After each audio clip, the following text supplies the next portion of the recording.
네, 안녕하세요. 반갑습니다. 날로 먹는 물리학의 교사 김종윤입니다. 오늘은 특별히 그냥 PPT를 준비하지 않고 그냥 교과서 파일 위에다가 직접 수업을 한번 해보려고 해요. 그래서 바로 들어가 보도록 하죠. 오늘 단원 수권과 해수의 순환 마무리를 지을 거고요. 대단원 마무리 활동 해보도록 하겠습니다. 자, 1단계는 생각금을 완성하기예요. 그래서 보면은 총 4개의 갈래로 나눠 있는 걸 볼 수 있죠. 물의 분포, 물의 이용, 해수의 성질, 해수의 순환이에요. 그래서 반으로 갈라놓고 봤을 때 왼쪽은 수권 단원에 해당하는 내용이었고요. 오른쪽의 경우에는 해수 단원에 해당하는 내용이었죠. 자, 왼쪽부터 살펴봅시다. 여기 보라색부터 한번 봐볼까? 물의 분포에 보면은 이제 해수와 담수로 크게 구분을 할 수 있어요. 그 중에 지구에 제일 많은 양의 물이 있는 거는 바로 해수이죠, 해수. 그 외에는 소금기가 없는 담수가 있고요. 이 담수의 대부분은 또 빙하로 되어 있다. 이런 사실들 기억하고 계셔야 될 겁니다. 다음, 물의 이용입니다. 자원이 되는 물을 뭐라고 한다? 수자원이라고 하죠. 수자원 중에서 우리가 용도별로 여러 가지 방식으로 이용을 하는데 수자원 중에 가장 많이 쓰는 게 농업용수였고요. 그 다음이 유지용수, 그 다음이 생활용수, 마지막 공업용수가 있다 그랬어요. 그래서 어느 정도의 비율로 쓰는지 대략적으로 뭐가 제일 많은지 정도는 알고 있어야 된다. 다음 해수의 성질입니다. 해수의 성질. 수온에 따라서 이제 해수의 분포가 나뉘어 있는 걸 그래프로 나타낸 걸 볼 수 있는데요. 크게 혼합층과 수온 약층, 제일 아래층을 심해층이라고 부른다 그랬어요. 심해층. 또 염분 개념에 대해 설명을 해줬습니다. 바닷물 몇 킬로그램에 녹아있는 염류의 총량을 그람수로 나타낸 걸까요? 1kg이죠. 1kg에 녹아있는 염류의 총량을 그람수로 나타낸 걸 염분이라고 하고요. 이때 단위를 PSU라고 쓴다고 했었습니다. 다음 해수의 순환입니다. 우리나라 주변에는 이제 한류와 난류라고 부르는 차가운 바닷물, 따뜻한 바닷물의 흐름이 있다 그랬어요. 네, 그래서 여기 이제 그림으로 나와 있는 걸 볼 수 있고요. 각각의 해류의 이름들을 기억하고 계셨어야 됐습니다. 다음 조석입니다. 조석은 이제 주기적으로 바닷물이 높아졌다 낮아졌다 높아졌다 낮아졌다 반복하는 현상을 나타낸 게 조석이에요. 그 중에 가장 많이 찼을 때를 만조, 가장 적게 찼을 때를 간조라고 하고요. 이때 만조와 간조 때 높이 차이를 조차라고 부른다 그랬어요. 조차. 잘 기억하고 계세요. 자, 대단원 마무리 첫 번째 생각금을 완성하기 끝났고요. 다음 두 번째 개념 적용하기 들어가 보도록 합시다. 첫째, 그림은 지구에 있는 물의 분포를 나타낸 것이다. 수권과 관련된 내용이네요. 한번 알아보도록 합시다. 괄호 1번, 지구물은 대부분 무엇으로 분포하는가? 여기 나와 있죠. 그래프를 보고 대답하면 되겠어요. 뭐예요? 해수겠죠. 다음, 지구의 물 중 담수가 차지하는 비율은 얼마인가? 해수를 제외한 나머지가 담수니까 2.53%이다 라고 쓰면은 정답이 되겠죠. 다음, 지구의 물 중 고체 상태로 존재하는 비율은 얼마인가? 이 지구의 물 중에 고체 상태로 존재한다는 말은 결국에는 빙하가 얼만큼 있니? 라는 그런 질문이겠죠. 그럼 빙하가 이 중에 얼마인지 퍼센트로 또 나와 있죠. 얼마예요? 1.76%이죠. 그래서 1.76%라고 쓰면 정답이 되겠습니다. 다음 2번입니다. 그림은 우리나라의 용도별 수자원 이용 현황을 나타낸 것이다. 바로 1번, 물의 용도 A와 B를 쓰시오. 가장 많이 쓰는 물과 가장 적게 쓰는 물이네요. 가장 많이 쓰는 물의 용도를 농업용수라고 하고요. 가장 적게 쓰는 거를 우리 공업용수 라고 부른다고 했었죠. 유지용수랑 생활용수가 나머지가 있는데요. 얘네들의 용도를 물어보는 문제네요. 유지용수는 하천을 유지하기 위해서 반드시 필요한 최소한의 물의 양이라고 설명을 했었고요. 생활용수의 경우에는 말 그대로 우리가 생활을 하면서 사용하는 물이라고 설명을 하시면 되겠습니다. 다음 3번입니다. 수자원 부족 문제를 해결하기 위해 지하수를 개별하는 것의 장점과 단점을 한 가지씩 서술하시오. 한 가지씩만 나오면 되겠습니다. 뭐 사실 여러 가지가 있죠. 장점의 경우에는 비교적 사용이 쉽다는 장점이 있죠. 예를 들어서 빙하나 아니면 해수의 경우에는 사용하는 과정이 굉장히 복잡해요. 빙하는 멀리서 끌어와야 되고요. 해수의 경우에는 염류를 제거하는 과정을 거쳐야 되죠. 그렇기 때문에 비교적 사용이 쉽다라는 장점이 있었습니다. 단점으로는 어떤 게 있었느냐, 사용을 너무 많이 하면은 싱크홀이 발생할 수 있다라는 문제가 있었고요. 집안 침하라고 하죠. 집안 침하. 그 다음에 이제 공장에 의해서 오염되고 나면은 그 지하수는 사용이 될 수가 없어요. 그렇기 때문에 그런 문제도 같이 연결되어 있다, 뭐 이런 얘기를 했었습니다. 다음 4번이에요. 여기 있는 문제 자체는 어렵지 않지만 사실 4번에는 굉장히 많은 내용이 들어갈 수 있습니다. 잘 기억하시기 바랍니다. 자, 다음은 어느 해역에서 측정한 깊이에 따른 수온 분포이다. A, B, C층에 대해서 설명한 것을 적절한 것을 골라라, 뭐 이렇게 되어 있죠. A층 뭐예요? 혼합층이고요. B, 수온 약층. C, 심해층이죠. 자, 1번부터 한번 살펴보도록 합시다. 바로 1번. 계절에 따른 수온 변화가 거의 없다. 계절에 따라서 수온 변화가 거의 없는 층은 어느 층일까요? C에 해당하는 심해층이겠죠. 심해층의 경우에는 물속 깊이 있기 때문에 계절에 따라서 햇빛의 양이 변화하여도 온도 변화가 없다라고 얘기를 했습니다. 다음 2번. 바람이 강할수록 두껍게 형성된다. 바람의 영향을 받는 곳이 어딘지를 물어보고 있네요. 어디예요? A인 혼합층이죠. 바람이 심한 중위도 지역에 가면은 혼합층의 두께가 굉장히 두꺼워진다, 이렇게 설명을 했었습니다. 다음 해수의 상하운동. 상하운동이라 하면 대류를 의미하는 건데요. 대류가 잘 나타나지 않는 곳 어디죠? B에 해당하겠죠.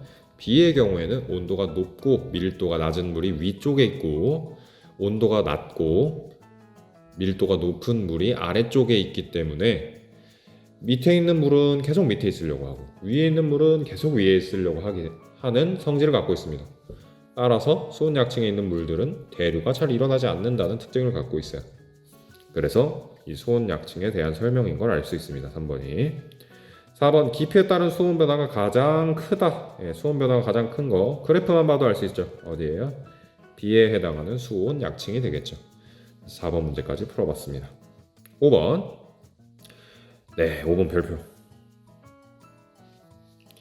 굉장히 많은 친구들이 틀렸을 거라고 생각을 합니다. 자, 한번 봅시다. 표는 서로 다른 지역에서 채취한 해수 가나다의 양과 그 속에 녹아있는 염류의 양을 나타낸 것이다. 해수가 가나다를 염분이 높은 것부터 순서대로 나열하시오 라고 되어 있습니다. 자, 염분이라고 여기 나와 있죠. 염분은 기준이 뭐였어요? 기준이 해수 얼마? 해수 1kg에 들어있는 양을 나타낸 게 염분이었어요. 그러면 전부 다 여기 있는 가나다를 1kg 있다고 가정하고 문제를 바꿔서 생각을 해줘야 돼요. 자, 봐봐. 가의 경우에는 해수가 지금 얼마만큼 있어요? 1000g 있대요. 1000g은 얼마야? 1kg이지? 그지? 이 안에 지금 염류의 양이 35g 녹아 있으니까 따라서 가에 들어있는 염분은 얼마? 35 PSU다, 이렇게 쓸 수 있겠죠. 나도 한번 해봅시다. 나. 자, 이제 여기서부터 애들이 틀리는 거야. 자, 나는 몇 그램 준비되어 있어요? 500g 준비되어 있어요. 그럼 500g은 킬로그램으로 환산하면 얼마죠? 0.5kg이죠. 근데 0.5kg에 20g이 들어있네. 자, 그러면 나를 1kg 준비하면은 염류가 얼마만큼 들어있을까요? 지금 있는 양의 1kg은 2배니까 염류도 2배 들어있을 거야. 그럼 총 40g이 들어있겠지. 1kg의 나에 40g의 염류가 들어있으니까 표기할 때 어떻게 표기해야 된다? 염분은 40 PSU다. 이렇게 써줘야 된다는 거죠. 다도 해봅시다. 다는 200g이죠. 몇 kg이야? 0.2kg이에요. 0.2kg에 얼마만큼의 염류가 있대? 10g의 염류가 있대요. 자, 그러면은 다는 몇 배를 해줘야, 다를 얼마만큼 준비를 해야 1kg의 해수를 만들 수 있지? 다가 0.2kg이니까 5배인 5배를 준비를 해줘야 1kg을 만들 수 있겠죠. 그럼 이걸 이 안에 들어있는 10g의 염류도 5배 늘어나겠지. 그러면 총 염분의 양은 얼마? 50psu가 될 것이다 라는 걸 알 수 있겠죠. 그래서 여러분들이 항상 이 기준이 1kg이라는 사실을 잊으시면 안 됩니다. 5번 많이 틀렸을 것 같아요. 다음 6번입니다. 해수의 염분이 가장 높을 것으로 예상되는 지역을 고르세요. 예, 가장 짠 물이 뭐냐는 거지. 물이 짜려면 물의 양은 적어야 되고 염료의 양은 많으면 되겠지. 자, 그런 지역을 고르면 돼요. 기억, 비가 거의 오지 않는 지역의 바다. 비가 거의 안 오면 물은 자연스럽게 증발을 하니까 물의 양이 상대적으로 비가 많이 오는 곳에 비해서 적을 거야. 그렇지? 그러니까 여기는 짠 곳에 해당하겠죠. 기억 맞고요. 니은 강물이 유입되는 육지 부근의 바다. 여기는 물의 양이 많아 적어.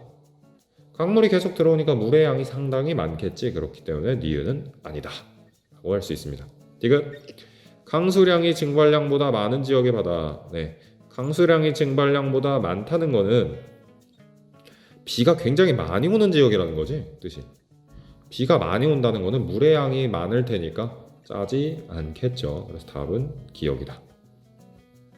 7번 그림에서 A, B는 우리나라 주변의 바다를 띄워놓은 부표의 위치를 나타낸 것이다. 부표의 이동 방향을 예상하여 화살표로 나타내라 라고 되어 있어요. 자, 남쪽에서는 난류에 해당하는 바닷물이 흘러오게 됩니다. 그 중에 이 난류를 우리나라에 가장 많이 공급하는 커다란 해류가 있었어요. 그게 바로 쿠로시오 해류야. 쿠로시오 해류. 쿠로시오 해류를 통해서 서쪽과 동쪽으로 바닷물이 가게 되는데 그 모습을 그려보면은 대략 이런 형태로 물이 이동하는 걸 볼 수 있죠. 많이 봤던 그림일 거예요. 그래서 뭐 맨 왼쪽에 있는 게 황해난류, 그 다음에 이 기역자로 꺾어지는 게 제주난류, 그 다음에 동해난류, 이렇게 갈려지는 걸 볼 수 있어요. 그래서 A는 지금 여기 그려놓은 방향대로 약간 우측 상단, 동북쪽, 북동쪽 방향으로 이동할 거라 예상해 볼 수 있고요. B는 북쪽으로 이동할 거라는 걸 예상해 볼 수 있죠. 그렇게 답한 이유는 뭐다? 해류의 방향이 그렇기 때문이다 라고 설명할 수 있겠죠. 자, 8번 조석 현상에 대해 잘못 이해하고 있는 친구를 고르시오. 네, 연우랑 승미랑 주원이라는 친구가 나와 있어요. 하나씩 살펴봅시다. 연우, 해수면이 주기적으로 높았다 낮아지는 현상을 조석이라고 한다. 예, 이 말 맞죠? 다음 승미, 만조에서 다음 간조까지 걸린 시간은 조석주기라고 해. 이게 틀렸습니다. 뭐라고 써줘야 돼요? 만조부터 다음 만조까지 또는 간조에서 다음 간조까지, 둘 중에 하나만 조석주기입니다. 그래서 승미의 말은 틀렸습니다. 다음 주원, 조석 현상을 이용한 예로 시와 호의 조력 발전소가 있다. 이거 맞는 말이죠. 그래서 답은 승미이고요. 잘못 이해한 친구 승미, 옳게 고쳤으면 만조에서 다음 만조까지 걸리는 시간을 조석주기라고 해 라고 쓰면 정답이 되겠죠. 넘어가 봅시다. 3단계 과학적 역량 기르기. 9번 아프리카는 물이 부족한 대표적인 지역이다. 이곳 사람들은 마실 물을 찾아다닐 때 하루 평균 5시간 소비한대요. 굉장히 많은 시간을 식수를 공급받는 데 쓰는 거지. 이런 어려움을 줄이려면 뭘 할 수 있다? 지하수를 쓰면 된다.